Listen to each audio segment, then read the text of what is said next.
Hey, what's going on, and welcome to the Fans of Wrestling Show, where we do a weekly review of all things wrestling. I'm your host, Paulie Price, and let's get into all things wrestling.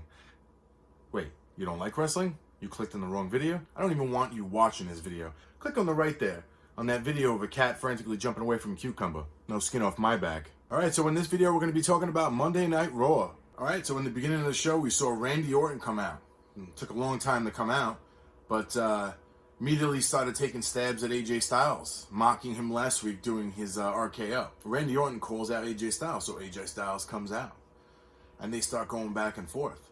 What happened next is Drew McIntyre comes out and says, hey, I'm the guy. He says, you guys gonna sit here talking, or do you want to fight? So I love this part here, how it just, came out with a little segment coming out, and then Drew McIntyre's like, let's stop talking, let's fight. And then we wound it up with this triple threat match to start off the show.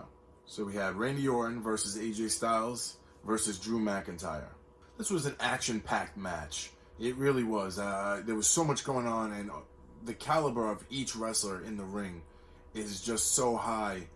I can't wait to see what's going to happen in the future with AJ Styles and Randy Orton. But with Drew McIntyre in the mix here, it was really entertaining.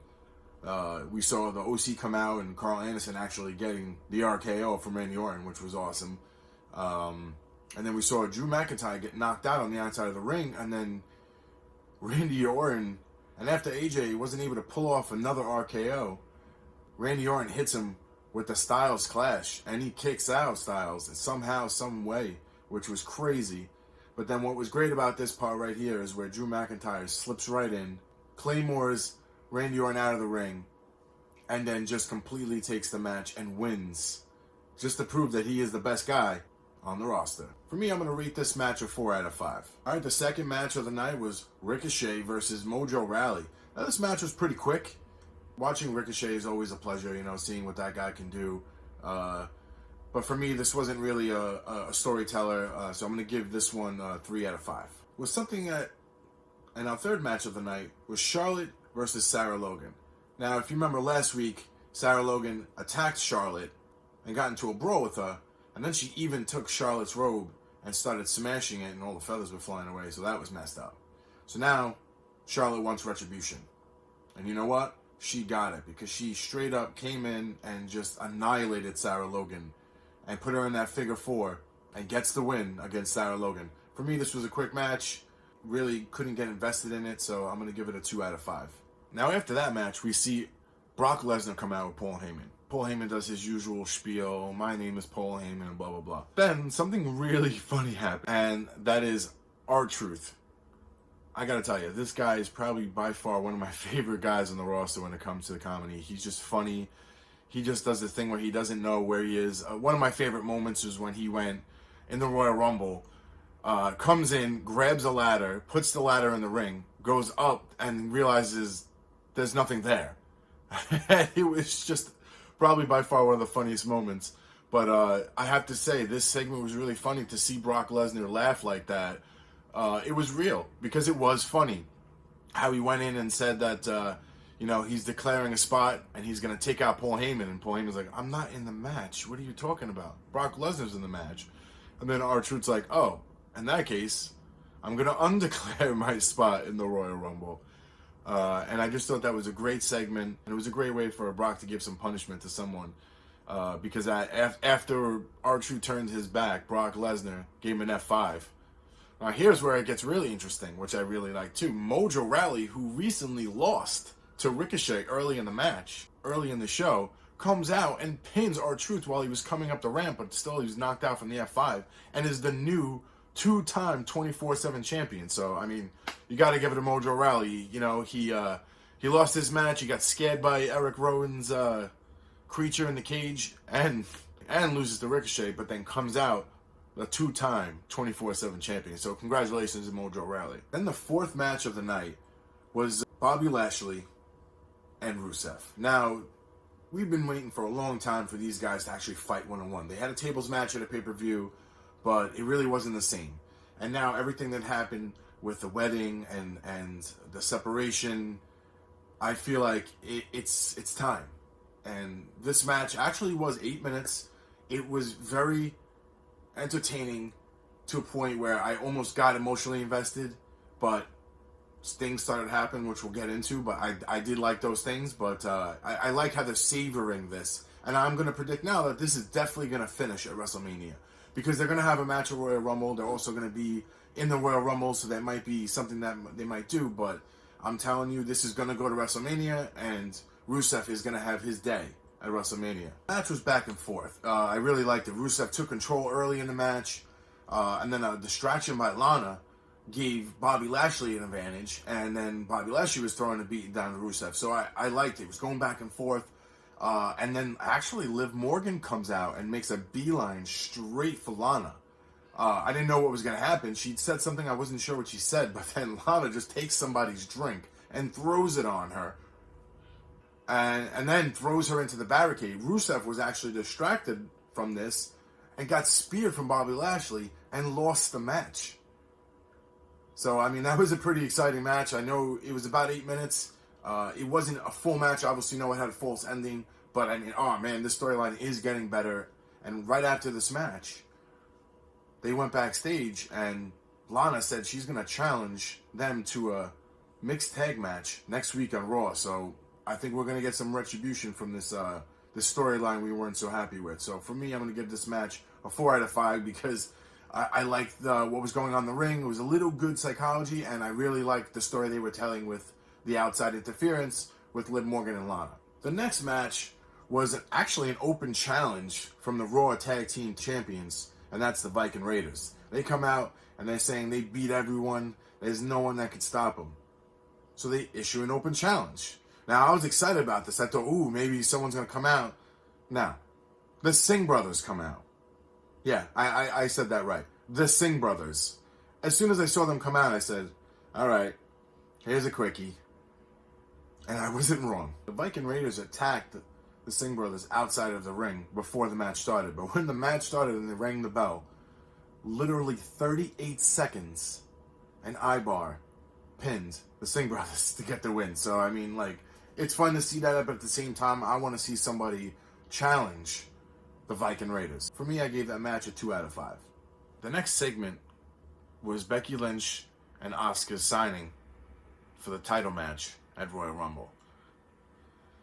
Let me tell you, it didn't go well for Becky Lynch, but I think she sent a pretty convincing message after she got the mist to the face by Asuka after the contract signing was done.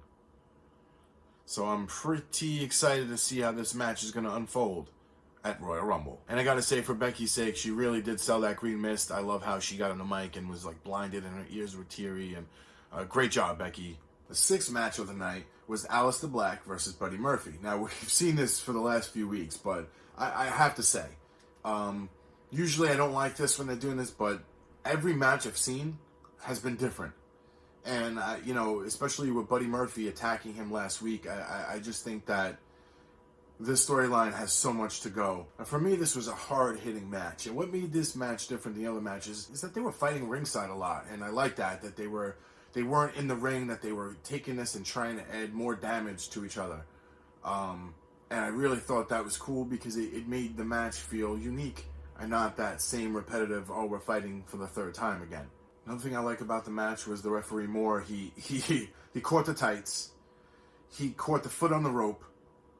You know, I think he just did it. He even caught the shoulders for Buddy Murphy after the first Black Mass. I mean, like, he was on point. I feel like he gave it a little diversity and it added a little more drama to the match. Aleister Black lands a Black Mass again and takes out Buddy Murphy and gets the win. I'm going to give this match an overall 5 out of 5. I thought it was action-packed. They told a great story, and the fact that this was the third match, I really think that they just did an amazing job continuing telling the story in different ways. And now we get to the main event, AOP and Seth Rollins versus Kevin Owens, Samoa Joe, and The Big Show in a fist fight. Now, I've never even heard of this match, don't even know what the rules are, but obviously when the match started, it was just no holds bar, no count out type of match. And when the referee deemed that everybody was incapable of wrestling, then you lost. So we had John and Rod doing the officiating, and they did a great job. John stayed in the ring, and Rod was on the outside, and I thought that was a great combination. Those guys are great referees, and they did an amazing job keeping these guys in order. Now, as far as the action, let me tell you, Samoa Joe and Kevin Owens and AOP were by the announcer table, and what happened over there was just simply amazing. We saw Kevin Owens run up the LED board on the side and does a flip on top of everyone. I just thought that was sick. And then we saw Samoa Joe throw one of the AOP members through the table. I wasn't even sure who it was. But then if you didn't notice, still there, sitting there from his loss against Aleister Black, is Buddy Murphy. Now, Charlie was trying to interview him before the match, but he was like, not now. But, you know, you kind of forgot he was there. And Seth Rollins was getting a beatdown from the Big Show. And he actually kind of went over to Buddy Murphy and said, help us. Let me tell you, that came out of nowhere. The Big Show chokeslammed Seth Rollins, and then he picks him back up, ready to give him the right hand, and then Buddy Murphy slides in the ring and low blows the Big Show. And then AOP power bombs Kevin Owens on top of Samoa Joe while he's on the table, taking them both out. Head to the ring. The Big Show now at this point was climbing up to the top turnbuckle. He was going to do a drop on top of AOP. Comes in the ring, and they just powerbomb Big Show. And then Seth Rollins comes through with the stomp and ends the match. And AOP and Seth Rollins come out with the win. Now, after the match, Seth Rollins has his arms open to Buddy Murphy to say, hey, are you in? And Buddy Murphy joins AOP and Seth Rollins. Now, they still don't have a name. Now, I've seen on Twitter a lot of people shouting out names and stuff like that. I definitely think the Architects of Pain is a cool name. He's got the Messiah going on right now, Monday Night Messiah. I heard a lot of people saying the Disciples, and people were saying the Outer Circle, which I hope they don't do, because that's just copycatting AEW with the Inner Circle, and they should keep away from that. But I just think that it's going to be fun when they finally get a name, and I hope it's not Shield 2.0 either. And it's just going to add more to this. Having Buddy Murphy on that click now is going to be dangerous for the Raw roster. For me, I'm going to give this match a 4 out of 5. I wish it was a little longer, and I kind of like how they did, where in the beginning of the match, AOP and Seth Rollins were getting beat up, and then you had Samoa Joe and Kevin Owens getting beat up, and then the match ended. I had wished they had kind of went longer and had gone back and forth, and then the final time they lose. But, listen, with all the promos and everything in the show, they probably had limited time, and it's not a pay-per-view, and they probably wanted to wait for something bigger to happen in the upcoming weeks. All right, now we come to the show where I'm going to rate the whole show in its entirety, and we're going to start with the referee rating. For me, the referees did an amazing job on the show. For me, I gave a couple plus points, a few referees, so for me, I'm definitely giving them a 5 out of 5. For the match card rating, I'm going to give it a 5 out of 5. I thought the way they laid everything out, starting with a triple threat match, that was nice. We usually don't get to see that. And all the promos and the way they did it, I thought they did a good job. I thought the layout was nice, so I'm going to give them a 5 out of 5 on that. For the production value, I'm going to give it a 4 out of 5. For me, the audio and the lighting and the sound and the pyro, they do a great job with that. But I feel like there's something missing with the commentary with just two guys. I know Cole and Graves are pulling it off, but, I just feel like I like Vic Joseph, but to me, I'm more of a Tom Phillips fan. I feel like he actually has a cooler voice. Or maybe even Nigel, once in a while throwing someone over there and just trying to give it a little bump. I think that would be really cool for Monday Night Raw. For the overall show rating, including the matches and the promos and everything that happened, I'm going to give it a 3 out of 5. I wanted to give it more because, the ending was cool. I really like how they ended it.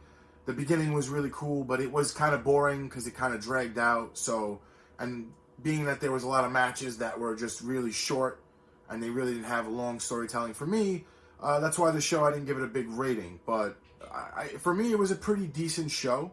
I'm not going to knock it. Everybody did a great job. And again, 3 out of 5. All right, and that's the end of our show. I want to thank you for watching. And for those of you that don't like my opinions, that don't like my ratings, well, I don't care. Because at the end of the day, what do I know? I'm just a fan.